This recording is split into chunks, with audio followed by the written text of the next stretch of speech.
Katika watu walipewa ruhusa ya kuingia katika nyumba ya mtume muda wowote, Anas bin Malik anaingia muda wote. Amemtumikia mtume sallallahu alayhi wasallam muda wa miaka 10. Amesilimu akiwa na umri wa miaka 11. Amemtumikia akiwa na kwa muda wa miaka 10. Amedumu na mtume sallallahu alayhi wasallam mpaka mtume anakufa.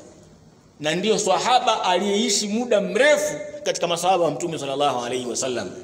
Maana yake ameishi miaka 110 huyu mwamba.